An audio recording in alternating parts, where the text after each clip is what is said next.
दोस्तों, आज के इस वीडियो में मैं आपसे बात करने वाला हूँ एक बहुत ही इम्पोर्टेंट टॉपिक मनी मैनेजमेंट के बारे में। जी हाँ दोस्तों, मनी मैनेजमेंट हमारी लाइफ का एक बहुत ही इम्पोर्टेंट टॉपिक है और सच कहे तो मनी मैनेजमेंट के ऊपर ही हमारी खुद की आर्थिक सफलता या फिर असफलता निर्भर होती है। यानी कि आर्थिक सफलता और असफलता के बीच जो सबसे बड़ा डिफरेंस है वो है मनी मैनेजमेंट। जो लोग आर्थिक रूप से सफल होते हैं, फाइनेंशियली सक्सेसफुल होते हैं, वो लोग जाने या अनजाने में अच्छा मनी मैनेजमेंट करते हैं और जो लोग फाइनेंशियली सक्सेसफुल नहीं होते हैं, वो लोग जाने या अनजाने में सही तरह से मनी मैनेजमेंट नहीं करते हैं। इसलिए मेरी राय में अगर आप सच में फाइनेंशियली सक्सेसफुल होना चाहते हैं तो आपको मनी मैनेजमेंट के ऊपर ज़रूर ध्यान देना चाहिए और आपके पास जो भी इनकम आता है उस इनकम का सही तरह से मनी मैनेजमेंट करना चाहिए।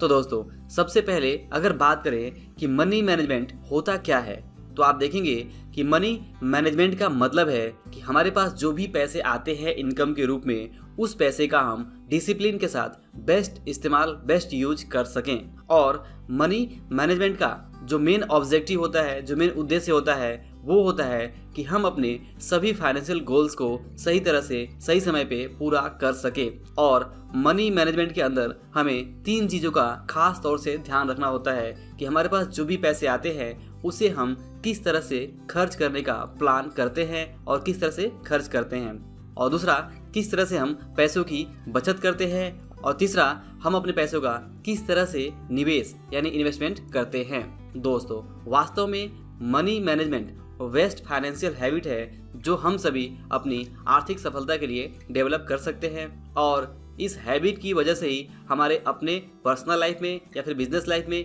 या किसी भी तरह के दूसरे फील्ड में हमें फाइनेंशियल सक्सेस, आर्थिक सफलता मिल पाती है। दोस्तों, अगर हमारे अंदर मनी मैनेजमेंट स्किल्स नहीं है, हम नहीं जानते कि मनी मैनेजमेंट कैसे किया जाता है, तो हम चाहे किसी भी फील्ड में काम करें, हम चाहे कोई भी बिजनेस करें या कोई भी निवेश करें, अगर हमारा मनी मैनेजमेंट स्किल सही नहीं है तो इस बात के बहुत ही ज़्यादा चांस है कि मनी मैनेजमेंट के अभाव में हमें उस तरह की सफलता ना मिले जिस तरह की सफलता हम चाहते हैं। इसलिए हम सभी को मनी मैनेजमेंट को काफ़ी सीरियसली लेना चाहिए और इसे अपनी डे टू डे लाइफ में ज़रूर इम्प्लीमेंट करना चाहिए। और अगर बात करें मनी मैनेजमेंट के तरीक़ों के बारे में, तो मनी मैनेजमेंट के बहुत सारे अलग अलग तरीके हो सकते हैं, जिसमें कुछ सबसे पॉपुलर तरीका है कि एक सिंपल बजट का इस्तेमाल करना, या फिर आपने सुना होगा 50-30-20 रूल ऑफ बजटिंग। तो आप 50-30-20 के नियम को भी फॉलो कर सकते हैं अपने पैसे को मैनेज करने के लिए। इसके अलावा आप मिस्टर जिम रॉन के 70-10-10 के रूल को भी फॉलो कर सकते हैं। और इसके अलावा और भी मनी मैनेजमेंट के बहुत सारे अलग अलग तरीके हैं, लेकिन इस वीडियो में मैं जिस मनी मैनेजमेंट के मेथड के बारे में मैं आपसे बात करने वाला हूँ वो है 6 जार मनी मैनेजमेंट रूल। दोस्तों, 6 jar money management rule mister T Harv Eker, जो कि best seller book secrets of millionaire mind के ऑथर हैं, उनके द्वारा ये 6 जार मनी मैनेजमेंट रूल बनाया गया है, जो कि आप देखेंगे कि एक परसेंटेज बेस बजट मॉडल है, जिसे अगर हम अपने डे टू डे लाइफ में इस्तेमाल करते हैं तो ये हमारे लिए काफ़ी ज़्यादा इफ़ेक्टिव हो सकता है। और आइए अब डिटेल में बात करते हैं 6 जार मनी मैनेजमेंट मेथड के बारे में कि ये किस तरह से काम करता है और आप इसे किस तरह से इस्तेमाल कर सकते हैं। तो आप देखेंगे कि 6 जार मनी मैनेजमेंट मेथड, जैसा कि नाम से ही क्लियर है कि यहाँ पे 6 जार का मेथड यूज़ किया जाता है। जैसा कि आप स्क्रीन पर 6 अलग अलग जार यानी डब्बे देख रहे हैं, जिसमें पहला जार है बेसिक नीड्स का, जिसमें कि हमारे इनकम का 55% इस्तेमाल किया जाएगा, और दूसरा है बिग परचेज जार, जिसमें कि हमारे इनकम का 10% हिस्सा इस्तेमाल किया जाएगा, और तीसरा है इंटरटेनमेंट का जार, जिसमें कि हम अपने इनकम का 10% हिस्सा इस्तेमाल कर सकते हैं, और चौथा है एजुकेशन का जार, जिसमें कि हम अपने इनकम का 10% हिस्सा इस्तेमाल कर सकते हैं, और पांचवा जार है इन्वेस्टमेंट का, जिसमें कि हम अपनी आमदनी का 10% हिस्सा इस्तेमाल कर सकते हैं, और आखिरी और छठवां जार है चैरिटी का, जिसमें कि हम अपनी आमदनी का 5% हिस्सा चैरिटी में इस्तेमाल कर सकते हैं। तो इस तरह से आप देखें तो ये 6 जार मनी मैनेजमेंट मेथड पूरी तरह से परसेंटेज बेस्ड मॉडल है, जिसमें कि हमारे डे टू डे लाइफ और हमारे फ्यूचर गोल्स, हमारे इन्वेस्टमेंट्स और हर तरह की ज़रूरतों को ध्यान में रखते हुए अलग अलग ज़रूरतों को अलग अलग परसेंटेज के रूप में डिवाइड किया गया है और ये बताया गया है कि हमें अपनी आमदनी का कितना परसेंट हिस्सा किस चीज़ पे खर्च करना चाहिए। जैसा कि हमने देखा कि इस मेथड में जो सबसे बड़ा हिस्सा है वो है बेसिक नीड्स के ऊपर खर्च किया जाना, जिसमें कि 55% जो हमारी इनकम का हिस्सा है वो खर्च करने के बारे में यहाँ पे बताया गया है। इसके अलावा आप देखेंगे कि इसमें 5% हिस्सा चैरिटी के लिए भी रिजर्व रखा गया है। दोस्तों, वैसे तो इस मनी मैनेजमेंट मेथड का नाम है 6 जार, लेकिन प्रैक्टिकली आज के समय में जार यानी डब्बे का इस्तेमाल करना प्रैक्टिकल नहीं होगा और इसलिए मिस्टर टी हार्वेकर हमें एडवाइस करते हैं कि हमें जार की जगह पे 6 अलग अलग बैंक अकाउंट का इस्तेमाल कर सकते हैं और 6 अलग अलग बैंक अकाउंट में जैसे ही हमारे पास कोई भी इनकम आती है तो उसे हम इस परसेंटेज के हिसाब से डिवाइड कर सकते हैं और बाद में अलग अलग अकाउंट का जो भी पर्पज है उस पर्पज के अनुसार हम इस्तेमाल कर सकते हैं। जैसे कि मान लीजिए कि अगर आपको यहाँ पे सैलरी से इनकम होती है तो जैसे ही आपको वो पूरा इनकम सैलरी के रूप में आपके अकाउंट में क्रेडिट हो तो आप उस पूरे अमाउंट को इस बताए गए परसेंटेज के हिसाब से 6 अलग अलग बैंक अकाउंट में डिवाइड कर सकते हैं और अपने मेन अकाउंट में जो कि आपका बेसिक नीड वाला अकाउंट है वहाँ पे आप 55% अमाउंट रखेंगे और इसके अलावा 10% आप बिग परचेज के लिए, 10% इंटरटेनमेंट अकाउंट और 10% एजुकेशन अकाउंट और 10% इन्वेस्टमेंट अकाउंट और 5% आप चैरिटी अकाउंट में डिवाइड करके अपने इनकम को यहाँ पे अलग अलग अकाउंट्स में आप ट्रांसफ़र कर सकते हैं। अब आइए डिटेल में इन अलग अलग जार्स यानी अलग अलग अकाउंट्स को डिटेल में समझते हैं कि इन अलग अलग जार्स या इन अलग अलग अकाउंट में जो भी पैसा हम रखेंगे उसका हम क्या और किस तरह से इस्तेमाल करेंगे। तो आप देखेंगे कि जो सबसे पहला जार है वो है बेसिक नीड्स का यानी कि नेसेसिटीज़ का और इसमें इस रूल के हिसाब से 55% अमाउंट रखना है और ये अमाउंट हमारी डे टू डे लाइफ की जो भी बेसिक ज़रूरतें हैं, जो भी हमारी नेसेसिटीज़ है, जैसे कि घर का किराया या फिर EMI, खाना पीना, इलेक्ट्रिसिटी, ट्रैवलिंग और जो भी दूसरे हाउस होल्ड बिल्स हैं, उन सभी खर्चों के लिए टोटल हम अपनी आमदनी का 55% हिस्सा यहाँ पे रिजर्व रखेंगे। इसके अलावा जो दूसरा जार है यहाँ पे या फिर दूसरा जो अकाउंट है वो रहेगा हमारे सेविंग्स फॉर स्पेंडिंग, यानी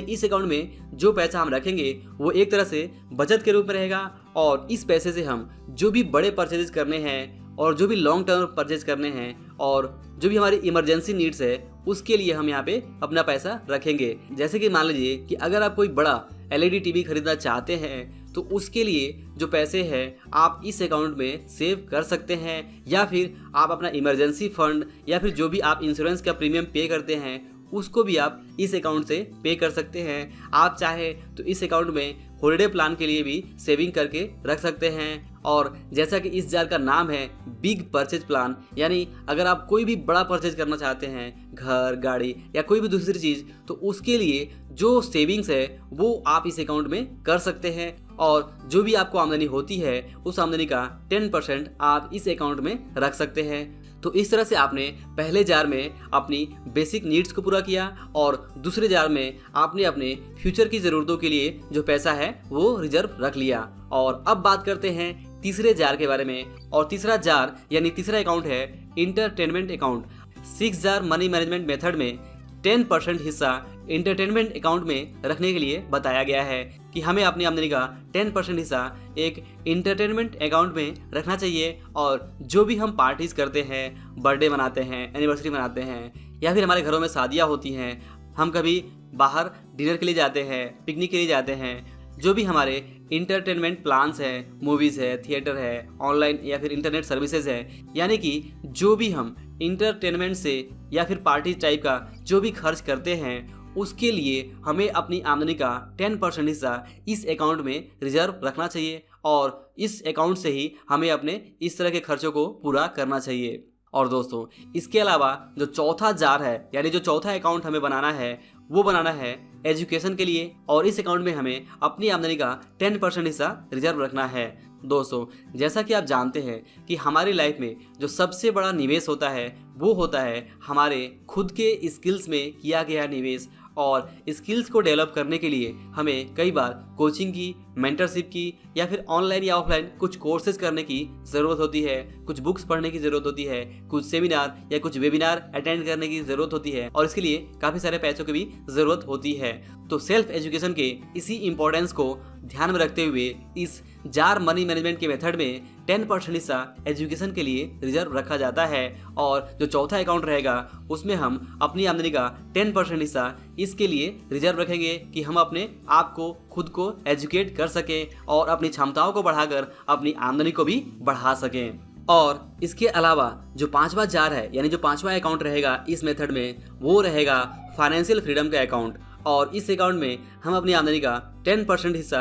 इन्वेस्टिंग के लिए रखेंगे और जो भी हम निवेश करते हैं stocks, bond, mutual fund, real estate या फिर किसी बिजनेस या फिर किसी भी पैसिव इनकम देने वाले इन्वेस्टमेंट व्हीकल्स में अगर हम निवेश करते हैं तो वो निवेश हम इस अकाउंट से करेंगे और हमारा जो भी फाइनेंशियल फ्रीडम है वो हम इस अकाउंट के जरिए प्राप्त करने की कोशिश करेंगे। दोस्तों, हो सकता है कि आपको यहाँ पर जो फाइनेंशियल फ्रीडम के लिए अपनी आमदनी का 10% हिस्सा है वो काफ़ी कम लग रहा हो, लेकिन दोस्तों ये पर्सन टू पर्सन अलग अलग बातों पे डिपेंड करता है कि आपको अपने फाइनेंशियल फ्रीडम के लिए कुल कितना अमाउंट सेव और इन्वेस्ट करने की ज़रूरत है। और परसेंटेज के बारे में मिस्टर टी हार्वेकर खुद कहते हैं कि इस जार मनी मैनेजमेंट सिस्टम में जो भी परसेंटेज बताया गया है वो एक जनरल मेथड है और ज़रूरी नहीं कि आपको बिल्कुल इतना ही परसेंट अपने लिए सेव करना है। आप चाहें तो इसमें किसी भी तरह का चेंजेस कर सकते हैं। मेन बात यह है कि आपको मनी मैनेजमेंट फॉलो करना है, मनी मैनेजमेंट पे काम करना है और अपने अलग अलग जो भी आपकी ज़रूरतें हैं उसके लिए आपके पास जो भी आपका इनकम है उस इनकम को, उस मनी को आपको प्रॉपरली डिवाइड करना है और उसका इस तरह से इस्तेमाल करना है जिससे कि आप अपने सभी आर्थिक लक्ष्यों को सही तरह से पूरा कर सके, सही तरह से उसे पा सके। और दोस्तों, इस जार मनी मैनेजमेंट मेथड में जो आखिरी हिस्सा है वो है चैरिटी के लिए 5% हिस्सा। जी हाँ दोस्तों, हम सभी को अपनी आमदनी का एक हिस्सा इस समाज को देने के लिए भी ज़रूर रिजर्व रखना चाहिए जिससे कि हम ज़रूरतमंद लोगों की हेल्प कर सकें, गरीबों की हेल्प कर सकें या फिर हम किसी जानने वाले ज़रूरतमंद आदमी को अच्छा गिफ्ट दे सकें। और जो भी हम चैरिटी या फिर एनजीओ को हम कंट्रीब्यूशन करते हैं या फिर सामाजिक कल्याण में जो भी हम योगदान करते हैं वो हम इस अकाउंट से कर सकते हैं। तो इस तरह से आप देखेंगे कि इस 6 जार मनी मैनेजमेंट मेथड में काफ़ी अच्छे तरीके से अलग अलग लगभग सभी ज़रूरतों के लिए जो भी फंडिंग है, जो भी हमारे पास पैसे हैं उसे यहाँ पे डिवाइड करके अलग अलग अकाउंट में रख दिया जाता है और इन अलग अलग अकाउंट से जो भी इनके पर्पज हैं उसके हिसाब से हम खर्च करते हैं और जिस वजह से हम अपने पैसे का सही तरह से इस्तेमाल कर सकते हैं। और यही मनी मैनेजमेंट का ऑब्जेक्टिव भी है कि हमारे पास जो भी पैसे आते हैं उस पैसे का हम बेस्ट यूज कर सके जिससे कि हम अपने सभी फाइनेंशियल गोल्स को अच्छे तरीके से प्राप्त कर सके, अच्छे तरीके से पूरा कर सके। तो दोस्तों, आई होप कि आपको ये 6 जार मनी मैनेजमेंट मेथड समझ में आया होगा और आप इसे अपनी लाइफ में प्रैक्टिकली इस्तेमाल भी करना चाहेंगे। दोस्तों, 6 जार मनी मैनेजमेंट मेथड को डिटेल में समझने के बाद आइए हम इस बात पे भी चर्चा कर लेते हैं कि क्या सभी को बिल्कुल इसी परसेंटेज को फॉलो करना चाहिए जैसा कि इस मेथड में बताया गया है। तो दोस्तों, इसका जवाब है ये कोई ऐसा रूल नहीं है जिसे कि आप चेंज नहीं कर सकते। आप अपनी ज़रूरत, अपनी प्राथमिकताओं और अपने फ्यूचर के लक्ष्यों के अनुसार, अपने फाइनेंशियल गोल्स के अनुसार आप इस मेथड में अपने हिसाब से जो भी चेंजेस चाहें कर सकते हैं। जैसे कि अगर आप चाहें तो आप 50% बेसिक नीड में खर्च कर सकते हैं और 10% आप चैरिटी में डाल सकते हैं। इसके अलावा आप चाहें तो बेसिक नीड्स में आप 60% खर्च कर सकते हैं और 5% आप एजुकेशन में और 5% आप चैरिटी में खर्च कर सकते हैं। इसके अलावा भी आप चाहें तो 70% अपने बेसिक नीड पे खर्च कर सकते हैं और इन्वेस्टमेंट पे 10% और बाकी सभी चीज़ों पे आप 5% खर्च कर सकते हैं। दोस्तों, याद रखिए कि ये कोई ऐसा मेथड नहीं है जो हर किसी को बिल्कुल उसी तरह से अप्लाई करना है जैसा कि इस मेथड में बताया गया है। आप अपनी ज़रूरत के अनुसार जो परसेंटेज है वो चेंज कर सकते हैं। मेन चीज़ ये है कि आप मनी मैनेजमेंट को फॉलो करें, क्योंकि सच तो ये है कि बिना मनी मैनेजमेंट के आप पैसे की प्रॉब्लम को सॉल्व कर ही नहीं सकते। आपको कहीं ना कहीं मनी मैनेजमेंट करना सीखना ही होगा, चाहे वो आपका खुद का अपना तरीका क्यों ना हो। क्योंकि आप देखेंगे कि जो भी आर्थिक रूप से सफल लोग हैं वो कहीं ना कहीं जाने या अनजाने में अपना खुद का एक मनी मैनेजमेंट का तरीका ज़रूर बनाते हैं और उस तरीके से वो अपने पैसे को मैनेज करते हैं और इसीलिए वो सफल है। तो अगर आप भी आर्थिक सफलता चाहते हैं तो आपको मनी मैनेजमेंट करना ही होगा। दोस्तों, मनी मैनेजमेंट नहीं करने से आप बार बार मनी प्रॉब्लम्स के ट्रैप में फंसते रहेंगे। और दोस्तों, आइए अब कुछ कॉमन सवालों के बारे में बात कर लेते हैं जो कि इस वीडियो के देखने के बाद से काफी सारे लोगों के मन में उठ सकता है। जैसे कि एक क्वेश्चन तो ये हो सकता है कि मेरे पास पैसे तो बहुत कम है, मुझे इस तरह के मनी मैनेजमेंट मेथड की क्या जरूरत है। तो दोस्तों, याद रखिए कि मनी मैनेजमेंट वास्तव में हैबिट के बारे में है, ना कि आप कितना कम पैसा मैनेज कर रहे हैं या फिर कितना ज्यादा। बात यहाँ पे हैबिट की है। अगर आप हैबिट डेवलप करते हैं मनी मैनेजमेंट की, तो आप 100 रुपये मैनेज कर पाएंगे और आप लाख रुपया और करोड़ रुपया भी मैनेज कर पाएंगे। लेकिन अगर आपके अंदर हैबिट नहीं है, अगर आप नहीं जानते मनी मैनेजमेंट कैसे करना है, तो आपके पास अगर ज़्यादा पैसे आ भी जाएं तो आप उसे सही तरह से मैनेज नहीं कर पाएंगे और आप हो सकता है कि दूसरे फाइनेंशियल प्रॉब्लम में फंस जाए। तो इसलिए आप में से जिनको भी लगता है कि आपके पास पैसे कम हैं, इस वजह से आप इस रूल को फॉलो नहीं कर सकते, तो इस तरह की सोच बिल्कुल गलत है और आपको ऐसा बिल्कुल नहीं सोचना चाहिए। आपको सोचना चाहिए कि भले ही आपके पास आज पैसे कम हैं, लेकिन अगर आप पैसे मैनेज करना सीख जाते हैं तो ही आप ज़्यादा पैसे संभाल पाएंगे। और ये भी याद रखिए कि इस यूनिवर्स का, इस ब्रह्मांड का, इस दुनिया का नियम है कि जो पैसे संभालना जानता है उसी के पास ज़्यादा पैसे टिक पाते हैं। वरना हम सभी के पास पैसे आते हैं, लेकिन क्योंकि हम में से ज़्यादातर लोग पैसे संभालना नहीं जानते हैं, पैसे को मैनेज करना नहीं जानते हैं, इसलिए हमारे पास पैसे आते तो हैं लेकिन वो टिकते नहीं, वो कहीं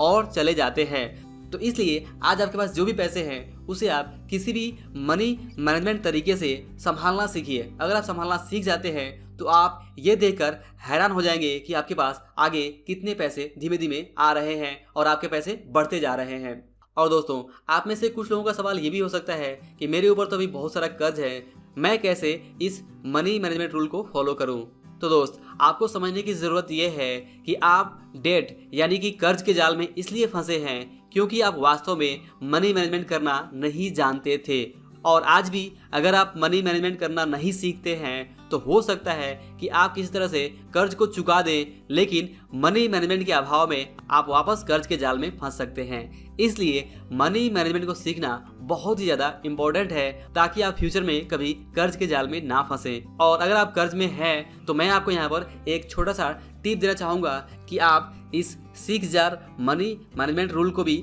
फॉलो कर सकते हैं और इसमें आप 55% हिस्सा अपनी बेसिक नीड के लिए और 25% हिस्सा आप डेट पेमेंट के लिए रख सकते हैं और बिग परचेज का जो भी अकाउंट है उसका भी पैसा आप अपने डेट पेमेंट के लिए इस्तेमाल कर सकते हैं और बाकी सभी चीज़ों के लिए आप 5% जो हिस्सा है वो रख सकते हैं। और इसी तरह से आप अपनी सिचुएशन के अनुसार जो भी चेंजेस चाहें वो कर सकते हैं, लेकिन कहीं ना कहीं आपको मनी मैनेजमेंट को फॉलो करना ही होगा, तभी आप कर्ज के जाल से कम्प्लीटली बाहर निकल सकते हैं और फ्यूचर में किसी भी तरह के बुरे कर्ज के जाल में फंसने से बच सकते हैं। तो दोस्तों, आई होप कि आपको इस वीडियो से मनी मैनेजमेंट के बारे में काफ़ी कुछ सीखने को मिला होगा। तो अगर वीडियो अच्छा लगा हो तो इसे लाइक और शेयर ज़रूर करें और अगर आपने अभी तक इस चैनल को सब्सक्राइब नहीं किया है तो फाइनेंशियल टॉपिक्स के ऊपर वीडियो देखने के लिए इस चैनल को ज़रूर सब्सक्राइब करें। और अंत में इस वीडियो को पूरा देखने के लिए और हमारे साथ बने रहने के लिए आपका दिल से बहुत बहुत धन्यवाद।